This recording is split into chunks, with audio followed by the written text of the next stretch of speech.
Day number 15 of the 21-day detox challenge. And I think I've shared it 2 days ago and also yesterday. A major contributor to the challenge is how active I am, how much work I have, how much stress I have during the day. And in that, I then see how much I need some form of reward or decompression or some idea or some moment in the day where I feel I can relax, I can recover, I can do some recreational activity. And so I think that's where it's very difficult for me to not be using screens, because that's mainly what I've been using over the past years. Whenever I've been done with my day, whenever I've been tired, I ended up on a screen, be that reading, right? I have an ebook reader, be that watching instructionals, fights, series, TV, entertainment, anything, or be that that I played video games on my laptop, on my phone, on my tablet, or anywhere else. Um, so today, my mission was basically to find a recreational um, activity, something that I can do that wouldn't entail a screen, that wouldn't need me to um, lose myself in some consumptional activity at the end of the day. And I noticed how difficult it was. So yesterday I've received the positive feedback from the management of the housings here, so I can get my new flat in about 6 weeks time, and I'm really happy, incredibly grateful for that. So that mission has been solved in its sense, and my next mission then was basically understanding how can I now find joy in the evening in some form of recreational activity that doesn't entail me losing myself in some form of screens, in some form of entertainment where it's just about getting pleasure. But on the other end, I also noticed how important it is for me to feel some form of mental relaxation, some form of looseness mentally, neurologically, literally. Um, and I've been studying and I've been looking into things, and actually, I've I lost myself in the screen trying to research what it could be. And I just, a couple of minutes ago, I noticed, fuck, I haven't done my check-in. Fuck, it's already so late. And here's what I was doing. I was looking for giveaways for a workshop that I'm going to do next week, and I found myself on this Temu shopping site, and that was about 4 hours ago. That was about 4 fucking hours ago, and I was inspired by the sheer incredible amounts of stuff that they have on that page. It's insane. It's ludicrous. So um obviously, because money doesn't really matter there, because like, or say like, of course it matters, but just very little, because all the prices are just so low, right? Everything is about 80% less than anywhere else. And of course, always super cheap imitations, right? You don't have to ask for quality stuff over there. Um, but suddenly I could think about, hey, yeah, that was the thing that I needed too. And here we got that. And here we go, this. And now, of course, thinking about my new flat, I was completely lost in that site and at that page.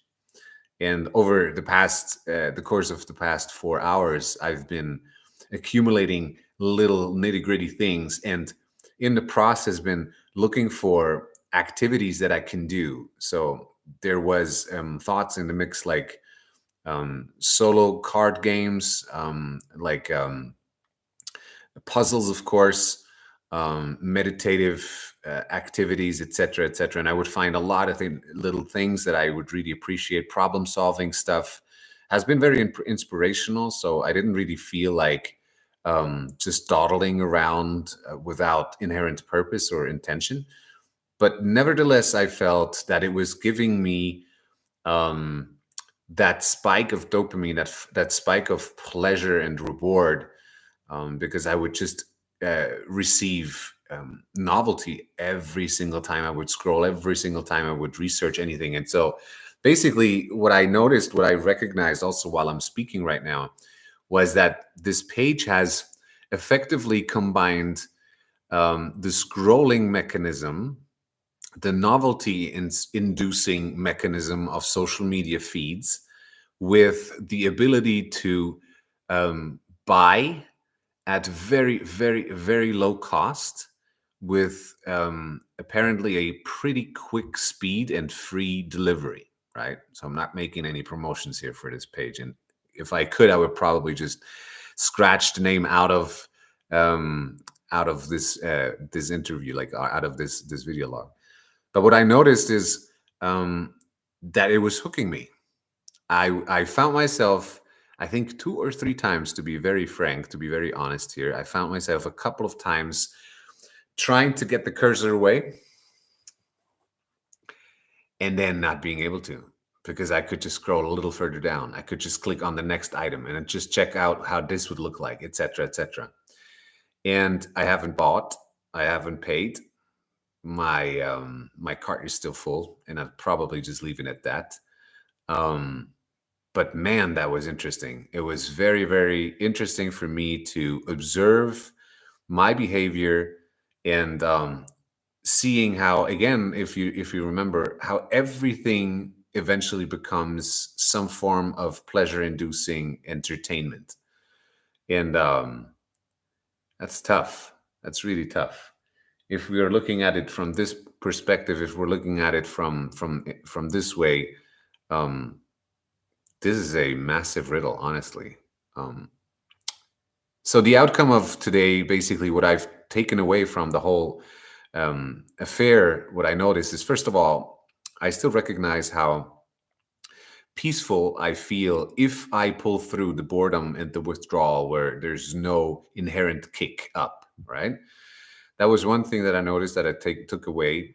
I feel incredibly peaceful, very creative, um, very focused, very centered. I feel that I can deal with things much better.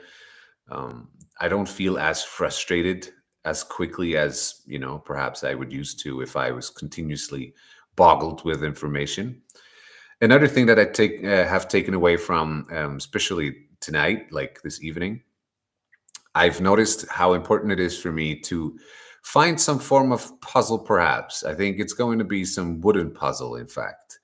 A wooden puzzle, maybe even with some 3D elements, that I can spend some time in just combining, bringing together, playing with, right? I remembered while I was researching and looking through this, vast amounts of stuff on this page, that I remembered Lego. I don't know if you're familiar with it. It's basically about you building something, right? And you have plenty little pieces, and some of them have specific forms, some of them are generic.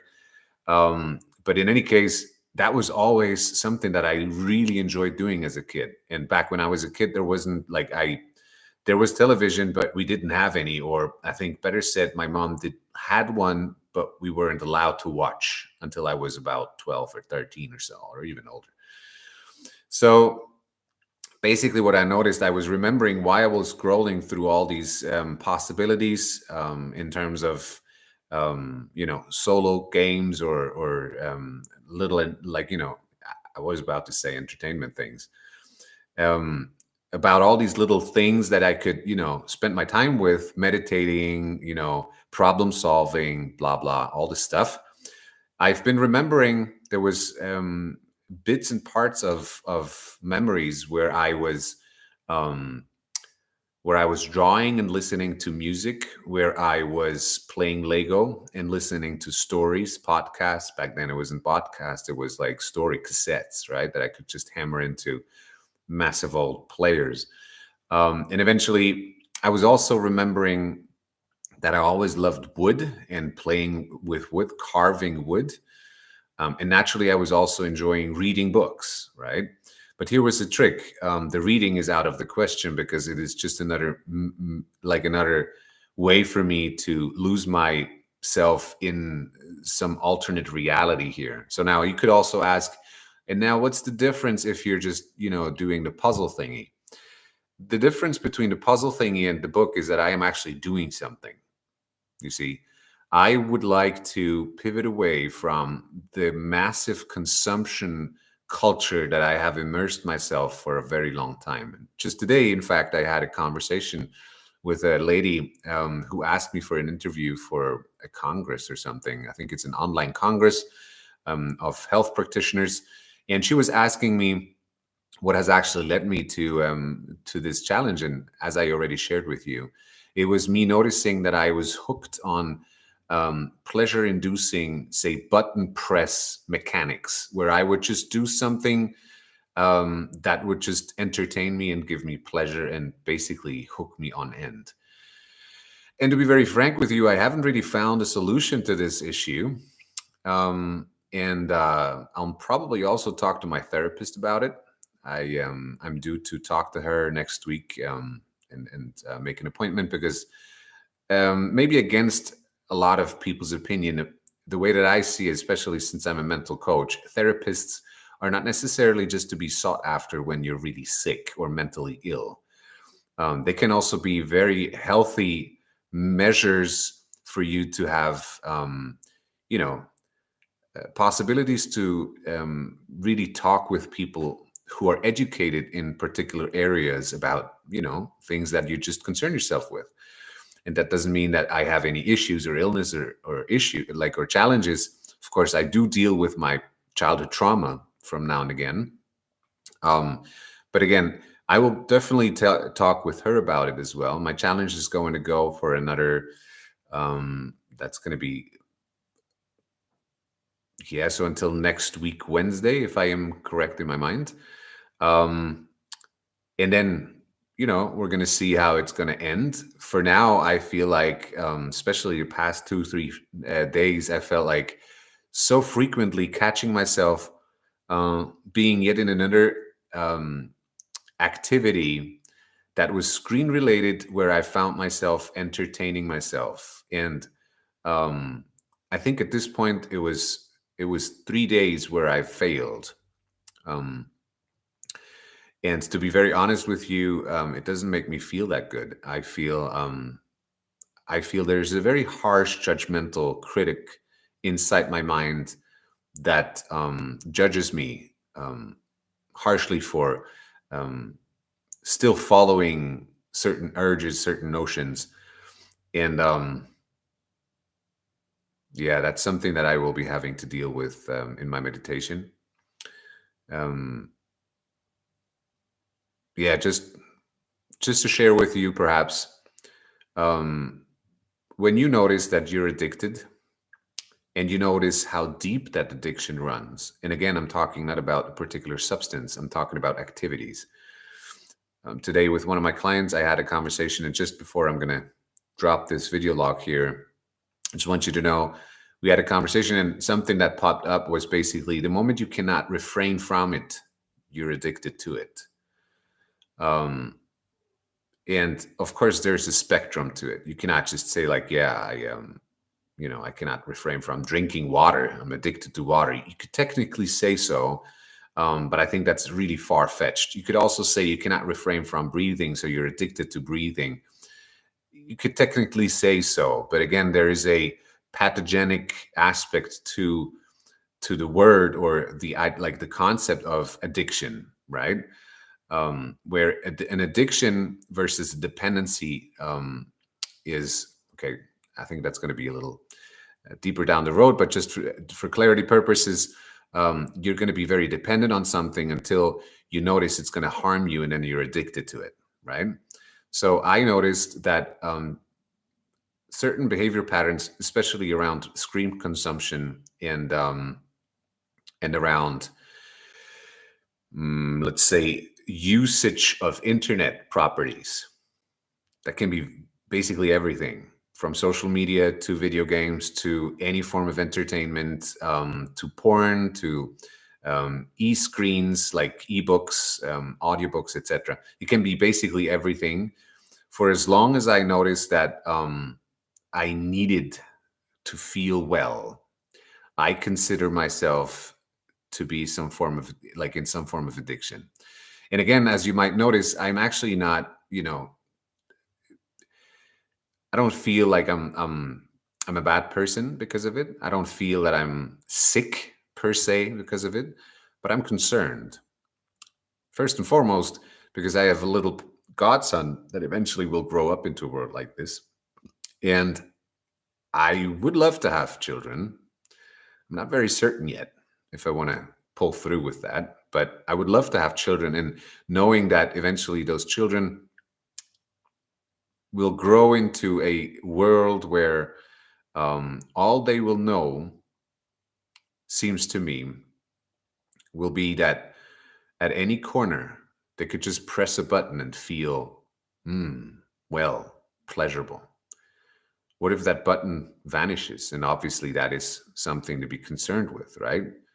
Um, let's just talk about a blackout. Let's talk about, electricity shortages. Let's talk about um, some form of challenges where we are actually, thrown back to our own physical self, and people cannot deal with that. Maybe an analogy before I close this video log, because it just pops up and seems very important, was when I worked in the asylum as a security guard. It's a couple of years ago. I was informed that the inhabitant people, the populace, would not be allowed to utilize cell phones while they're in um, an inspection, right? So they're arriving at the asylum, seeking for asylum, and eventually they're going through inspection, and they have to, put down the documents and et cetera, et cetera. And during this process, they were not allowed to utilize cell phones. And apparently, because I wasn't part of it, but it was just shortly after I joined and got assigned, um, people without like having their cell phones away, it was bonkers in there. People were going nuts. They were incredibly irritated, like very, very quickly irritated, frustrated quickly. It was, they were angry, very irritable again. It was very tough to maintain order in there, apparently. People, they would start fights at no reason. And eventually they couldn't maintain that, and they were repeatedly asked for their cell phones, to be given their cell phones, etc. And once they had their cell phones, you would see that they were just all quiet and calm by the minute. By the moment they had their cell phones back and it could go online and do whatever and watch whatever and scroll whatever, they were just calm and relaxed. Of course, there was always the moment where they had to put it away, at least when they were eating, or maybe they, go into the toilet and stuff. But at this time, at this rate, it was very evident that there is, that it has a pacifying quality, the use of screen time. And I think this is a very interesting subject that I've been noticing today as well. And I think it was over the past couple of days where I've noticed that it has really a pacifying, it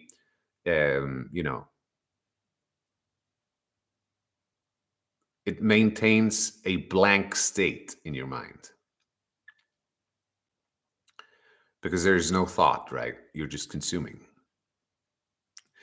In my eyes, again, this is very, this is concerning,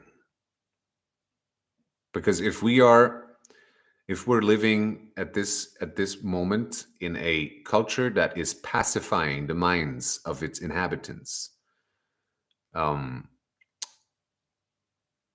that scares me, because then there is very little